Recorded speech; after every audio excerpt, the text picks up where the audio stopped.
Hey everybody, welcome to Module 4. My goodness, this time is going by so quickly this course. Just overview this week of what we are going to be doing in Module 4. Um,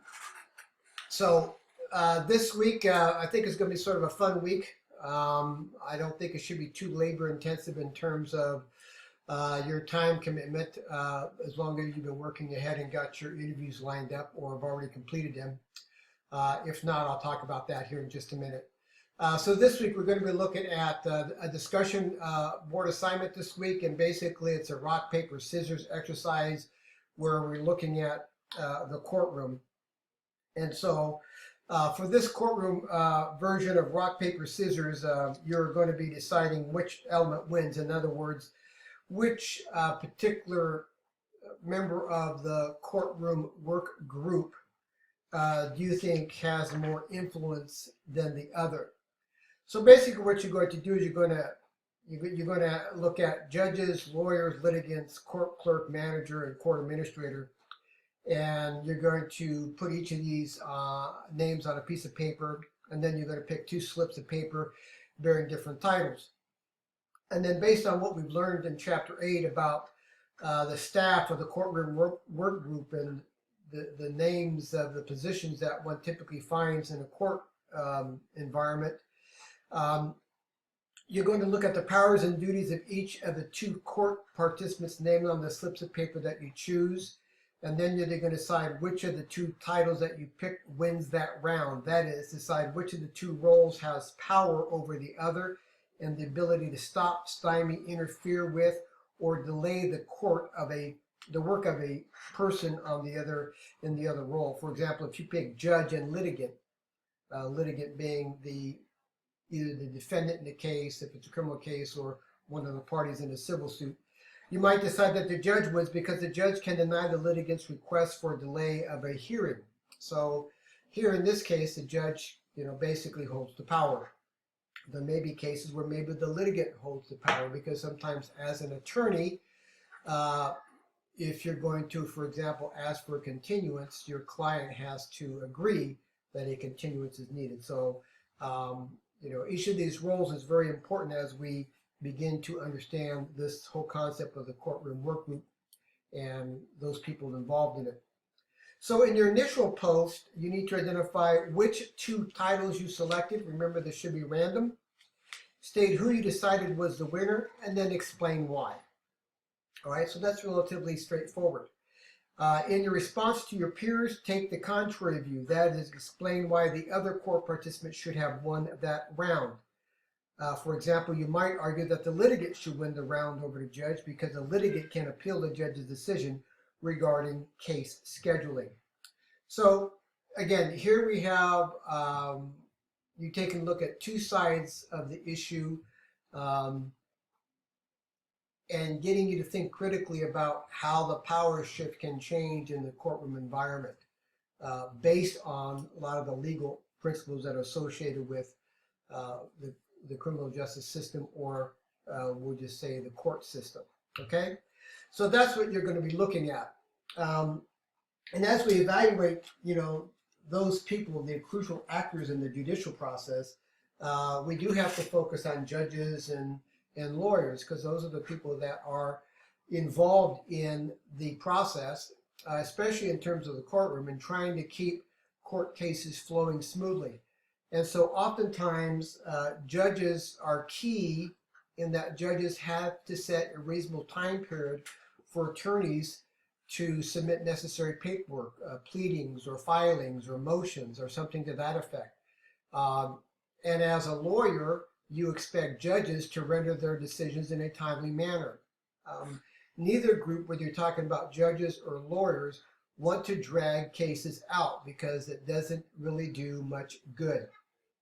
The only time, cases tend to get dragged out over a long period of time or might be complex homicide cases, or cases that involve a substantial amount of DNA evidence and both sides are getting items evaluated for DNA in terms of trying to exonerate or convict a particular person. But it is critical that these three people, the judge, the prosecuting attorney, and the defense attorney work together and get things filed in a timely manner. Same thing, the district attorney is supposed to turn over exculpatory evidence or any other type of evidence that might, for example, exonerate a defendant. Their job is to provide all that evidence to the other side so that a case can be processed in a fair and judicial manner. Because the last thing people want really is to have a conviction overturned because of some legal errors that either the court or the attorneys committed. So this group is really key in keeping the court system functioning in such a manner.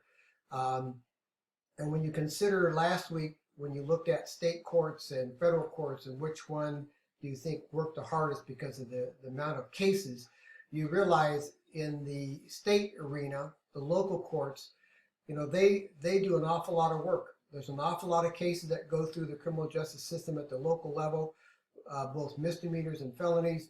And so we can't afford to get bogged down. And so deadlines come and go, and the courts expect everybody to be ready. And in the same token, lawyers expect the court to be ready if they file specific motions. And they expect the court to render decisions rather quickly, especially if you're in the middle of a trial. The judge can't take a recess, generally speaking, to address whether or not a question should be allowed or not be allowed. He has to make that decision in a relatively quick period of time while standing on the bench and during the trial. So as we learned this week, there are other important people involved in the courtroom work group, and those are the people that keep this machinery going. I can tell you that some of you may come from rather rural areas where the amount of court cases might not be significant, but being a police officer and police chief from Southern California, I can tell you that the court systems there are very busy, very crowded, and so it is essential that cases get processed in a timely manner.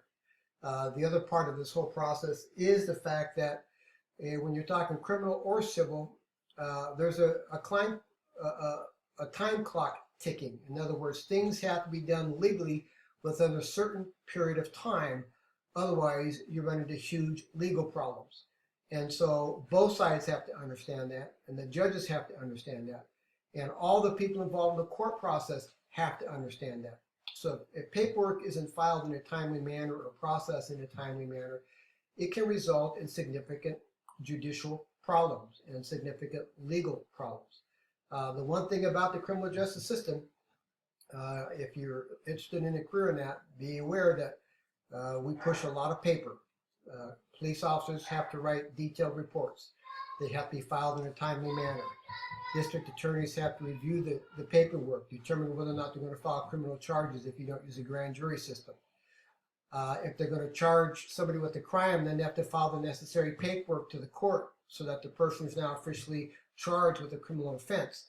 And then the process begins to go.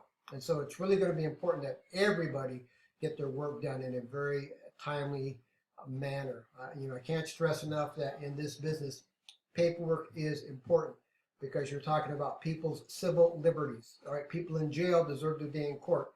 And if you fail to process your report as a police officer, and then they are released because the DA didn't have time to review and file a complaint, then those are significant problems. Okay, so just know that there's a lot of paperwork in this business. So let's take a look at our interview process this week. So specifically, if we're going to look at critical elements again, and I always want to stress to look at critical elements so you're aware of what's going on. Again, this is a short interview. It can be by phone, in person, or by email of a court clerk, assistant clerk, docketing clerk, administrative assistant, bailiff, or other staff member of a court, which could be a judge, a lawyer. Some of you may know some of these individuals and may have the ability to talk to those people. But it's just to get you an understanding of everybody's role within the court system. It also offers you opportunities when you're thinking of a career path, things you might like to do within the criminal justice system. And so there's a lot that takes place here. For example, my wife used to work for the local public defender's office, and she was starting out as a court clerk or a clerk within the public defender's office. And so she studied paralegal studies, and so she got interested in that type of job environment. So there's all kinds of jobs within the criminal justice system, and hopefully you've had an opportunity through this exercise to talk to some of those people whose job you might not have really thought of in terms of potential work for you down the line. Okay, so critical elements. Number one, identification. So here you have to identify the individual you interviewed and his or her job title. So some people don't like to have their names and they want to be anonymous, and that's fine. So you just have to include the court and where he or she works in the job title. Okay, if you want to use a name like I interviewed Jane Doe, something like that, it's up to you. But this tells you what you're going to need in order to complete that assignment. Okay, and then their role. Describe what role your interviewee plays in the operation of the court. So what do they do, and how is that an integral part of the overall court system for their efficiency and their effectiveness? Okay, and then describe some of the tasks that the individual engages in to fulfill his or her job requirements. So what do they have to do? Again, I just told you that a lot of this stuff is time sensitive. So some of these people have to file paperwork within a certain amount of time so that everything is lined up. So when an individual makes his first court appearance, the paperwork is there, the charges have been filed, whatever the situation is. So again, take time, ask them about what they do, the consequences if they fail to do that, what happens, things like that. Okay, so that's going to be the role. And then the efficiency part, describe the role of the court staff person in creating judicial efficiency. So that goes back to what I just talked about. Explain how this person's position can help make courts run more or less efficiently. Specifically discuss his or her role in relation to court calendars, dockets, and case management. So, depending on who you talk about, take a look at whether they impact the court calendars. In other words, cases got to get filed within a certain period of time. Dockets, whether or not they file these cases, and this could be for traffic tickets or misdemeanor type cases. Case management, maybe they have a role in the overall case management of specific type of cases that they might be in charge of. Okay, so again, you're looking at identification, role, and efficiency. And then take a look at the grading rubric so we have an idea as to how you're going to be evaluated. So, for example, our roles, again, for the exemplar classification, include some specific and relevant examples based on the interview and research. So go into some detail. Say, hey, could you give me an example? One example would be whatever, okay? Same with efficiency. Look for examples based on the interview. In other words, you're gonna go a little bit above and beyond the proficiency rating. And then, of course, we always have the articulation of your response, and I'm here to tell you guys that you did a great job on your writing in terms of your presentation and how well things flow. So I really do appreciate that. All right. So this is should be a fun assignment for you, and I just want you to make sure that if you have any problems with getting a hold of somebody, give me a call. Let me know what's going on. If there's a delay in your interview, let me know so that I can, allow you a little extra time beyond the due date if that's what it takes. But let's, if you try to work diligently, let's try to get it all wrapped up this week if you can. But again, keep me posted. One last thing is guidelines for submission. So remember, your short paper must be submitted as a 1 to 2 page Microsoft document with double spacing, 12-point Times New Roman font, and here's the margin. But the key thing is here that you have to have at least 3 sources cited in APA format. Now, a source could also be the person you interview. So you may have to do some research. I provided some of you with a good reference sheet for that, but you can do Purdue University. It's called the OWL, O-W-L.